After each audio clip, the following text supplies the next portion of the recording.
On me dit dans l'oreillette que je vais devoir attendre 2 ans, que je vais devoir attendre 2024 avant la seconde saison de cette série. Comment je vais survivre moi? Comment je vais faire? Je n'aurai plus ma dose de cette série pendant 2 ans. D'accord? 1 an et demi, 2 ans? Comment je vais faire pour survivre? Je ne sais pas. Bon, j'ai quand même attendu 3 ans entre la troisième et quatrième saison de Stranger Things.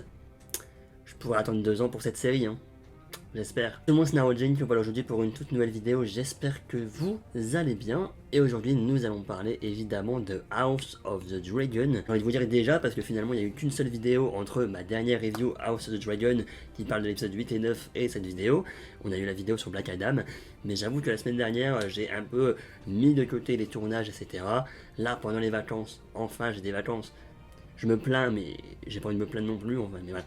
Enfin, j'ai des vacances, on va dire, donc je vais pouvoir enfin vous mettre pas mal d'autres contenus sur la chaîne, du contenu davantage Halloween, comme je vous promets depuis quelques semaines. Bref, ça arrive enfin la semaine prochaine. J'attendais justement que House of the Dragon se termine pour vraiment passer à autre chose. C'est d'ailleurs triste à dire de se dire, ça y est, on passe à autre chose. On tourne la page. Parce que oui, House of the Dragon, après 10 semaines de diffusion, depuis le 21 août dernier, hein, ça a commencé à la fin de l'été, nous sommes aujourd'hui le 24 octobre, et ça vient de se terminer. Avec un épisode 10, évidemment, et encore une fois, une pépite, et qui termine cette série d'une façon incroyablement incroyable. Je suis désolé de dire 2 fois incroyable, mais c'est un peu la série, quoi. Voilà, je suis désolé, on parlera vite fait après de mon avis global sur la série, mais vous l'avez compris si vous suivez chaque semaine, tous les 2-3 semaines plutôt, mes reviews sur House of the Dragon. Vous vous doutez évidemment que j'ai adoré la série, que c'est pour moi un coup de cœur et que c'est même pour moi la série de l'année. Voilà, je spoil mes vidéos de fin d'année, mais oui, voilà, House of the Dragon mérite évidemment sa première place dans mon top série de l'année, parce que, voilà, c'était évidemment incroyable. Parti, parlons de House of the Dragon pour potentiellement l'une des dernières fois de l'année. Ouais, c'est un peu triste. Mais c'est parti, parlons-en. Global de la série, je vous en ai parlé là juste avant en introduction, mais voilà, évidemment, House of the Dragon, chaque épisode est pour moi une réussite, chaque épisode est meilleur que le précédent.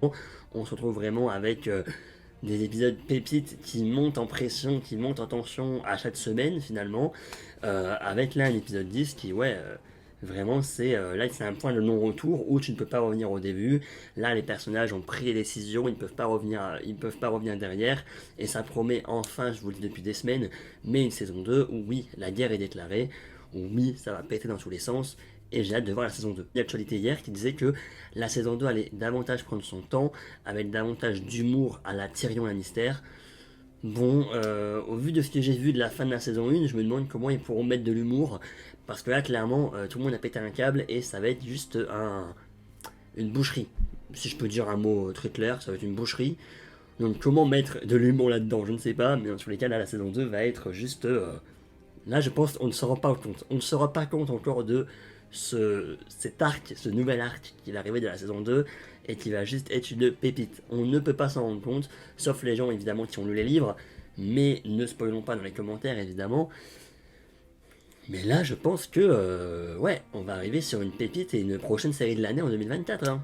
Si ça reste sur la qualité là, oui. Fameuse question du est-ce qu'on peut regarder House of the Dragon sans avoir vu Game of Thrones, 72 ans à l'épisode 1, 162 ans avant la naissance de Daenerys Targaryen, comme je vous l'avais dit. Et donc finalement, oui, pour moi, tu peux regarder facilement House of Dragon. Donc là, tu te consacres à une seule famille, finalement. Donc l'arbre généalogique est déjà assez compliqué, seulement là, dans les Targaryens, dans la saison 1 de House of Dragon. Donc si en plus tu dois te regarder Game of Thrones avec l'arbre généalogique des Lannister, des Stark, des Baratheon, des trucs d'infidélité, machin, de mariage arrangé, machin, bon... l'arbre généalogique en général de Game of Thrones est quand même 100 fois plus compliqué que cet arbre généalogique qui paraît déjà compliqué. Surtout quand les gens s'appellent vraiment, il y a Aegon fils d'Alicent, mais Aegon également maintenant fils de Rhaenyra. Forcément, voilà, ils veulent compliquer les choses, ils appellent leurs gosses les mêmes prénoms que d'autres gosses. L'ellipse temporelle à chaque épisode t'as un enfant qui se rajoute à la liste, et finalement le gosse s'appelle Viserys comme le père, alors le gosse s'appelle Aegon comme le fils de Lot. ils prennent les mêmes prénoms, alors que bon, en soi, ils auraient pu juste s'appeler Bernard, Vincent, René, Thierry, voilà, on aurait tout compris. Là, il faut préciser Aegon 1, Aegon 2, Aegon machin. Bon, bref. Bref, au niveau des effets spéciaux, la réalisation, le développement des personnages, qui pour moi est juste incroyable. Rien que Rhaenyra, quand tu compares l'épisode 1 et l'épisode 10, on va pas trop spoiler dans la partie là, mais j'avoue qu'il y a des gros changements, et là, ça va partir en cacahuète. À vous abonner, à partager, à liker, à commenter cette vidéo, et non, on va partir directement en partie spoiler, précisément sur cet épisode 10. C'est parti. Alors l'épisode 10, alors déjà, vite fait, on a déjà un épisode 9, on n'a déjà pas la semaine dernière, mais un épisode 9 qui se consacre sur la team vert, ça veut dire qu'on voit tout le temps du Alicent, on ne voit pas Rhaenyra. Là, l'épisode 10, c'est tout l'inverse, on se concentre vraiment sur la team des Blacks, on voit Rhaenyra, Daemon, etc., sans voir par exemple du Alicent, on voit la main du roi, enfin la main de Otto du coup, on voit Otto mais on voit pas sa fille, voilà, on ne voit pas Aegon. On voit Aemond, oui, mais dans tous les cas, on ne voit pas non plus tous les personnages, comme Alicent, Aegon et compagnie. Bon. Donc là, on se consacre vraiment à la team Rhaenyra, Daemon, les Velaryon avec Rhaenys, avec Colrys, je ne sais plus son prénom à ce monsieur, quelque chose comme ça. Mais bref. Donc là, ils sont à Perdre-Loignon, et oui, Rhaenyra apprend déjà au début de l'épisode que, le fameux, hein, que oui, son père est décédé lors de l'épisode 8. Elle apprend également que, bon, finalement, son droit au trône est maintenant plus disponible, hein, puisque, voilà, Alicent l'a trahi, Alicent a mis Aegon sur le trône. Bon, ça, là, en une minute, dans le début de l'épisode. Rhaenyra était quand même assez chamboulée dès le début de l'épisode d'apprendre ça, mais on avait quand même un changement de caractère entre un Daemon qui lui est direct parti pour aller à la guerre, et une Rhaenyra plus impactée émotionnellement, qui elle souhaitait quand même être reine sur le trône, mais davantage pour unifier les royaumes, pour de la paix, et non seulement pour évidemment défoncer tout le monde. Donc ça c'était vraiment le point de départ. Alors rien que d'apprendre ça, tu te m'étonnes que voilà, tu t'en vas et 2 jours après il y a quelqu'un qui arrive. Bon, je dis 2 jours, mais on ne sait pas, hein, mais 2 jours après quelqu'un arrive, donc Rhaenys, pour dire ouais, alors ton père est mort, tu devais aller sur le trône, mais t'es plus sur le trône parce que ta meilleure amie d'enfance, ta belle-mère, t'as trahi parce que maintenant c'est Aemond sur le trône à cause d'une prophétie. Tu étais quasiment endormi, était un peu dans les vapes parce qu'il allait mourir. Il a dit de la merde. Ou plutôt il a dit quelque chose que Alicent a mal compris. Tout ça à cause d'un putain de quiproquo. Ça va être la guerre à cause de ça. Mais vraiment, encore une fois, tu ne peux pas, on ne peut pas, même moi je ne peux pas m'imaginer ce qui nous attend, je pense, parce que là ça va être une dinguerie émotionnelle. Rien que la fin de l'épisode, là j'étais en mode mais what the fuck. Tout ça à cause d'un quiproquo, on le rappelle, hein. Mais bref.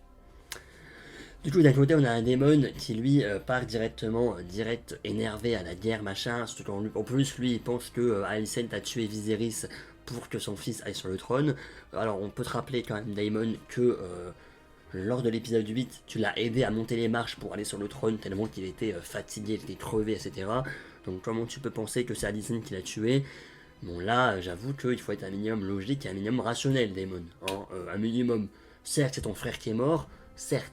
Mais, sois un peu rationnel, non, c'est pas vraiment Alicent qui l'a tué, c'est pas du tout Alicent d'ailleurs qui l'a tué. Voilà, il est juste mort de maladie, de vieillesse, de tout ce que tu veux, mais commence pas à remettre la faute sur les autres.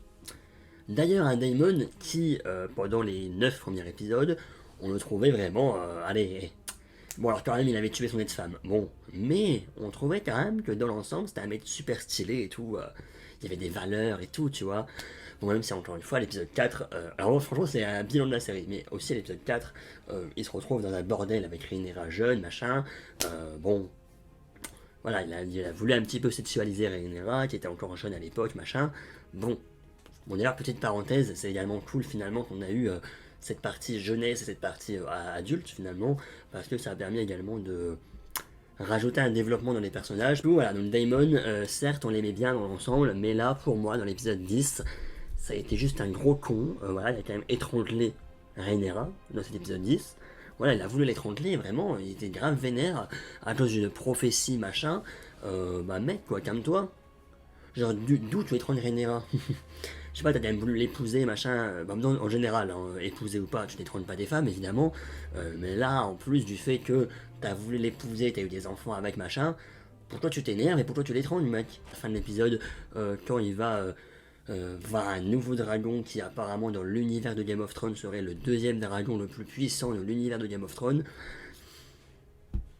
ça sent, ça sent la guerre, hein. Ça sent la bataille, ça sent le sang, ça sent les feux, les explosions, les morts. Ça sent, ouais. On a également ce délire d'alliance un petit peu entre notamment est-ce que les Stark vont, les Stark, les Baratheons, est-ce qu'ils vont s'allier finalement à la team de Rhaenyra pour aller reprendre le trône de fer qui revenait à Rhaenyra au début de la série, etc. Le côté Velaryon également avec Corlys, c'est Corlys ça y est, avec Corlys qui arrive et tout et qui finalement dit bah, je vais vous aider, vous avez la flotte, donc les bateaux des Velaryon, vous les avez pour aller attaquer, machin. Et donc là, Rhaenyra précise encore une fois, moi je vais pas attaquer, moi en fait je vais attendre qu'on vienne m'attaquer pour riposter, mais c'est pas moi qui fera le premier pas parce que moi je veux initier la paix, je veux avoir la paix, je veux unifier un royaume. Voilà, moi je suis pas la méchante fille, je suis pas la méchante reine, moi je suis vraiment là pour avoir la paix, si on vient de m'attaquer, au moins j'aurai mes alliés, j'aurais tout prévu de base, mais voilà. Tout le contraire de Daemon d'ailleurs, qui lui pense que Alicent a tué son frère. Euh, complètement taré celui-là. Mais voilà, dans tous les cas, bon. Pour Daemon, c'est la faute de tout le monde et du coup il va tous vouloir les défoncer, machin. Bref, de là, notre chère Rhaenyra demande à Lucerys et Jacaerys de prendre des dragons pour aller notamment à Winterfell, pour aller à un autre endroit où il y a un Baratheon pour Lucerys et un autre endroit, mais je ne sais plus. En gros, aller voir un petit peu les différentes autres familles, etc. pour avoir des alliés en plus pour cette fameuse bataille. Je me concentre vraiment plus sur du coup Lucerys, puisqu'il arrive dans ce château pour parler à un Baratheon, je crois que c'est vraiment un Baratheon. Et là, surprise, qui est là? Aemond. Bah oui, Aemond. On rappelle que c'est Lucerys qui a donc enlevé l'œil de Aemond quelques années auparavant. Comme quoi, même un œil, ça va foutre le bordel. Puisque du coup bon, on a Lucerys du coup était un peu déstabilisé parce qu'il y avait quand même bon le frère du roi qui était là et tout et bon il a quand même offert le message au roi, enfin au Baratheon, le message que sa mère voulait lui transmettre. Bon finalement il a complètement recalé, bref, et là avant de partir Aemond lui fait non mais attends est-ce que tu peux t'arracher un œil comme ça on sera quitte machin. Et donc là on a Lucerys qui s'en va avec son dragon, il veut fuir Aemond forcément. Aemond souhaite jouer, il commence un peu à se courser en dragon dans le ciel, machin, il y a des orages et tout. Bah, bref, là tu te dis, la tension arrive, il va se passer un truc, c'est bientôt la fin de l'épisode en plus. Là, tu vois, je me suis dit, ah, ça fait longtemps que j'ai commencé, on ne devrait pas arriver à la fin. On est à 59 minutes d'épisode, on s'approche de la fin. Donc là, voilà, tu les vois voler sous la pluie, l'orage, machin. T'as Aemond qui veut juste jouer avec, en fait, lui faire peur, machin. Mais au bout d'un moment, les dragons perdent un petit peu le contrôle. Donc du coup, on a le dragon de Lucerys qui s'appelle Arax, et le dragon de Aemond qui s'appelle Vhagar. C'est ça. Et finalement, il commence un petit peu à perdre le contrôle, et littéralement, là, la saison s'arrête, quasiment, hein. Il reste une scène après, mais en gros, la saison s'arrête avec notre cher Vhagar qui a tellement perdu le contrôle qu'il s'est retrouvé à bouffer le dragon de Arax. Et du coup, en bouffant évidemment le dragon de Lucerys, il a potentiellement bouffé Lucerys. C'est même pas bouffé, hein. Ouais, en fait, on voit son dragon, il ouvre sa gueule et puis il les bouffe. Donc là, tu vois les bouts de corps et tout. Et là, tu te dis, ah oui, un quiproquo fait littéralement. C'est clairement, oui, un quiproquo, un truc. Aemond le roi, machin, mais il devait pas être le roi. Qui fait un peu tout foutre en bordel là. Là, il n'y a plus rien qui va. Bref, donc là, Aemond, on voit sa tête, il fait mais bordel de merde, qu'est-ce que j'ai fait? Là, on a la bourde de Aemond, qui est le point de non-retour, en fait. Parce que là, Rhaenyra, elle, qui voulait avoir un monde unifié, qui voulait être la reine, certes, mais une reine de récupérer son trône. Elle voulait récupérer son trône de manière pacifique, machin, et que au cas où qu'il se passe quelque chose, au cas où qu'ils veulent attaquer, c'est pas elle qui a fait le premier pas, donc elle veut faire de manière pacifique, ok? Elle aurait discuté avec Alicent et tout, il se ferait passer des trucs, mais de manière très pacifique.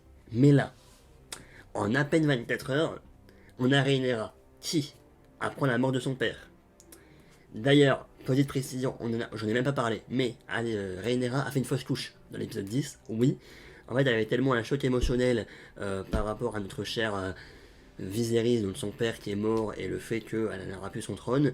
En fait, elle a tellement eu un choc émotionnel qu'elle a fait une fausse couche et qu'elle a perdu sa fille. Donc, la scène était très dure à regarder, j'avoue, mais voilà, elle a pris en à peine 24 heures que son père est mort, qu'elle a fait une fausse couche, qu'elle a perdu le droit au trône, et qu'en plus, Aemond a tué son fils. Je vous montre maintenant la tête de Rhaenyra à la dernière scène de l'épisode. Là, clairement, Rhaenyra, qui était de base pour l'unification du pays, des royaumes, etc., là, littéralement, elle va complètement péter un câble. En 24 heures, voilà, elle a quand même fait une fausse couche, elle a perdu son père, son fils, elle a perdu son trône. Bah, je comprends, hein. Voilà, c'est un peu la Daenerys, la Mad Queen, la reine qui devient au fur et à mesure folle, etc. Ou finalement, on spoilera pas non plus. Non, je vais pas spoiler quand même Game of Thrones. Surtout que je vous ai dit que vous pouvez commencer House of the Dragon sans avoir vu Game of Thrones. Donc voilà, je ne spoilerai pas Game of Thrones. Mais c'est un petit lien quand même avec ce Daenerys qui finalement au fur et à mesure devient folle à cause de plusieurs événements. Ce qui fait que vraiment elle veut également tout défoncer au bout d'un moment. Dans la dernière saison, la saison 8, ils en passent des choses avec Daenerys. Bien ou pas, même nous spectateurs on n'était pas trop team Daenerys à ce moment-là quand même je trouve, mais passons. Hein, voilà. Donc dans tous les cas, là Aemond a quand même fait une bourde qui... En fait Viserys a de base fait une bourde d'avoir confondu les deux filles, voilà, juste avant sa mort. Mais du coup, ça a également fait une bourde pour Aemond qui va qui va mettre la guerre en... Bon voilà. La guerre arrive à cause d'Aemond en fait, là pour le coup. Comme j'avais dit, les enfants de Alicent et de Rhaenyra vont s'en mêler et là ça va foutre un gros bordel. Lucerys est mort, son fils est mort. Là, Rhaenyra, oui, va complètement péter un câble. C'est ce qui est évidemment logique. Hein. On est un peu tous pareils pour le coup, donc bon. À voir un petit peu, là on attend la seconde saison en 2024, on verra un petit peu comment tout ça va se dérouler. Mais là, j'avoue que le regard de Rhaenyra à la fin, tu te dis bordel de merde, elle va tout défoncer, elle va tous les défoncer. Merci à tous d'avoir suivi cette vidéo, j'espère qu'elle vous aura plu, n'hésitez pas à me dire votre avis sur la série en général si vous l'avez terminée sur cet épisode 10, qu'est-ce que vous en avez pensé? Clairement oui, c'est un épisode de Rhaenyra, vraiment autour de Rhaenyra, alors que l'épisode 9 on était vraiment là en mode team Alicent, etc. Là oui, l'épisode 10, on reprend un petit peu de la peine pour Rhaenyra, et franchement... incroyable. Bref, merci à tous. Salut, salut. Peace.